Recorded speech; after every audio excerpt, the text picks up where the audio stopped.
We have certain underlying tendencies of mind that make our lives difficult in certain ways.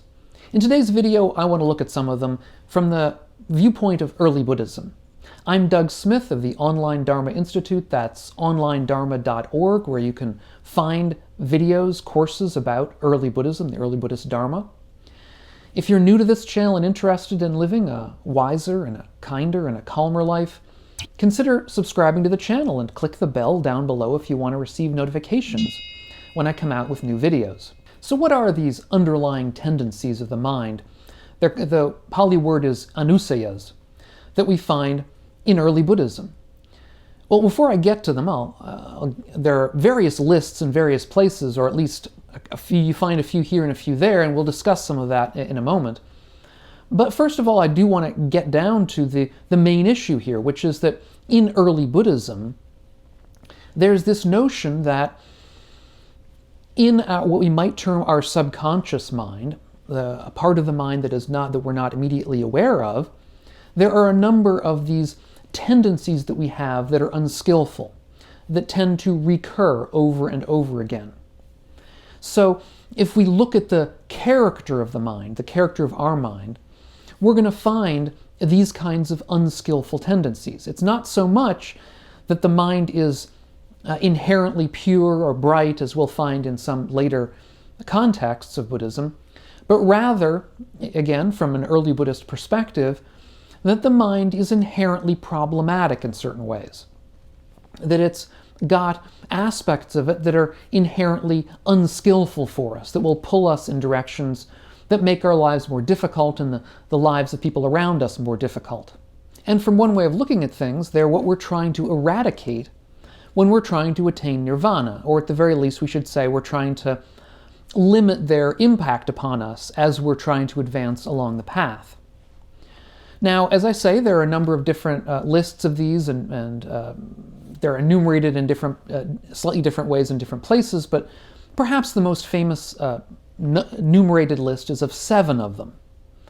And these 7, in a nutshell, are desire is the first one, aversion is the second one, views, doubt, conceit, a desire to be reborn or to continue living, and ignorance. Now, some of these underlying tendencies are relatively obvious to us, and others I think need a little bit of unpacking. The first 2, of desire and aversion, are perhaps the least problematic for many of us to understand. The general idea here is that when we encounter things that are pleasant in our lives, we desire them. We want to possess them. We don't want them to go away. On the other hand, when we encounter things that are unpleasant or painful in our lives, we are aversive to them. We do want them to go away. We want to push them as far away as possible, or make them simply go out of being. So these first 2, I think, are, as I say, they're the kinds of underlying tendencies that I think we can all pretty well understand. The third tendency is the tendency of views. Now, what does that mean? Essentially, it means that we have this tendency to basically spin stories about the way the world is.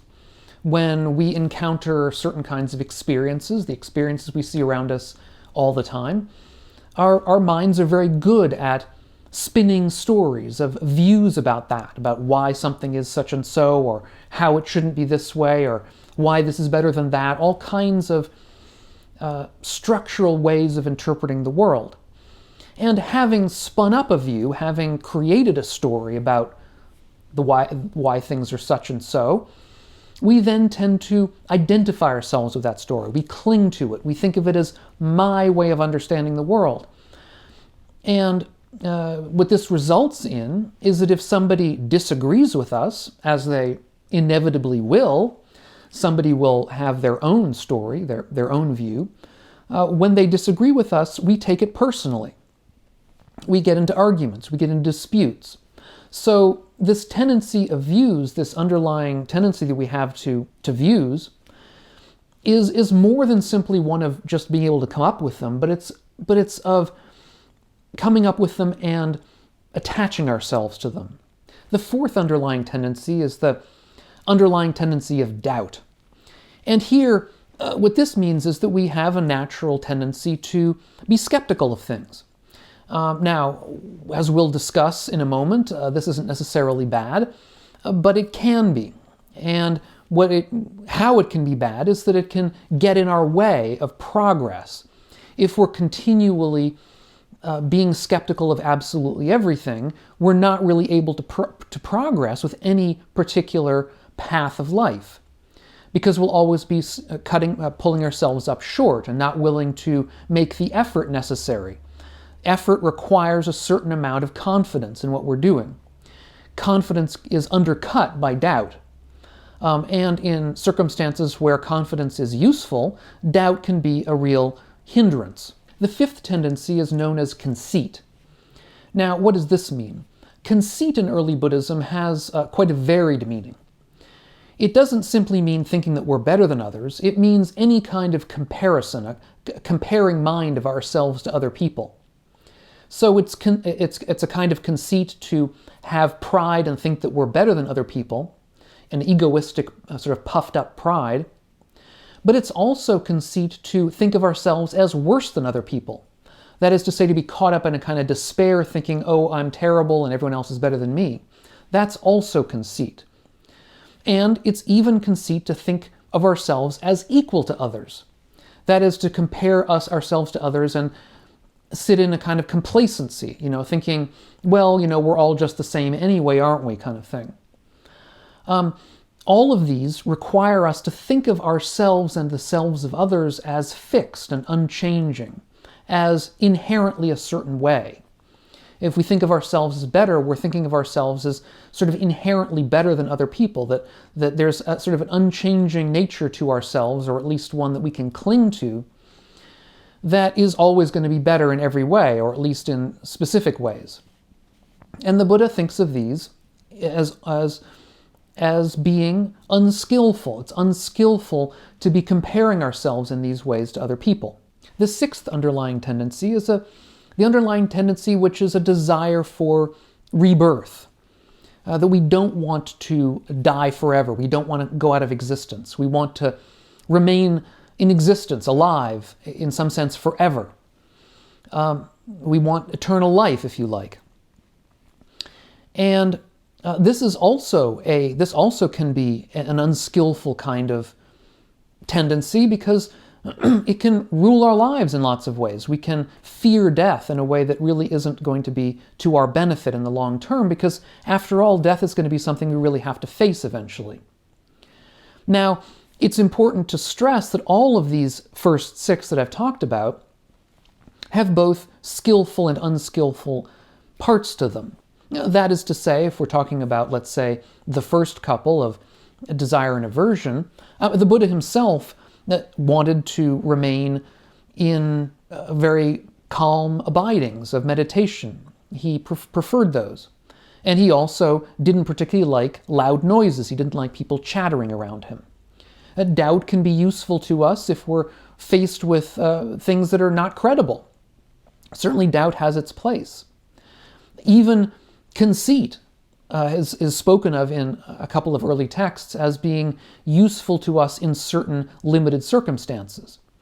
So we shouldn't think of these six that I've just discussed as always bad. Of course, they have their good aspects, their skillful aspects. But insofar as we're talking about these underlying tendencies, what we're discussing is their unskillful natures, the parts of them that are not to our benefit. And to that end, we should get to the seventh, and the seventh is, of course, ignorance. And ignorance is something that's always unskillful. And to an extent that these previous six were themselves unskillful, they're displaying ignorance. So you might say that ignorance is the kind of root underlying tendency that underlies all of them. Now, in other suttas, a couple of other underlying tendencies are mentioned. One of these is often translated clinging to rules and rituals.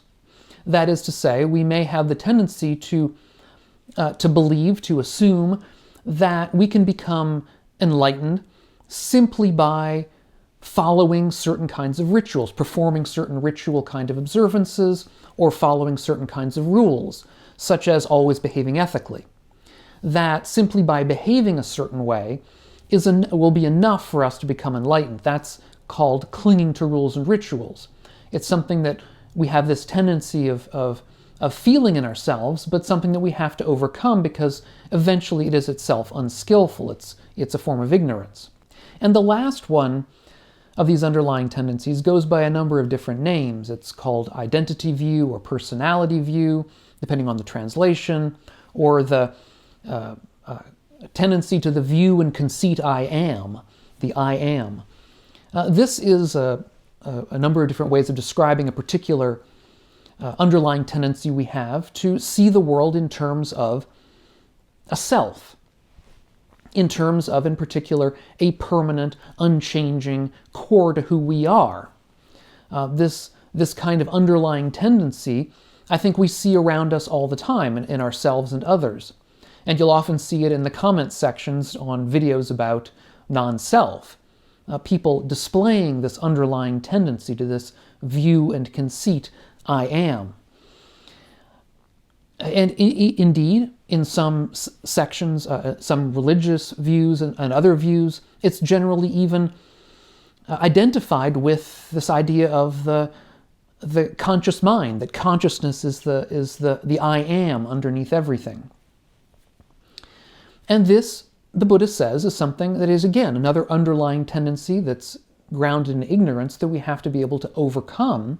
We have to be able to overcome this idea of a permanent, unchanging self in order to eventually proceed along the path and become enlightened. Now, these underlying tendencies are with us, the Buddha says, all the time. They're even displayed by infants who cannot even speak, who don't even have language. They don't require language.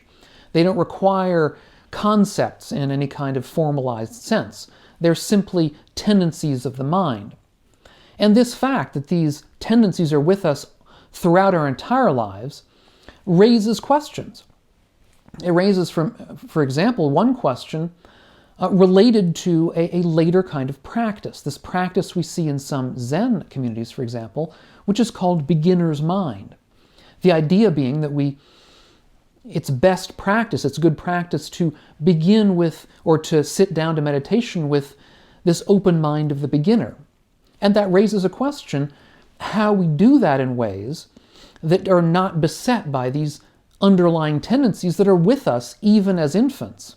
I did a video on that very topic, and I'll put a link to it up here on the screen. If you're getting something out of these videos, I suggest please checking out my Patreon page, helping out the channel, seeing if there's something there that would interest you, because we've got a lot going on there. Thanks so much to all of you, and we'll catch you on the next one.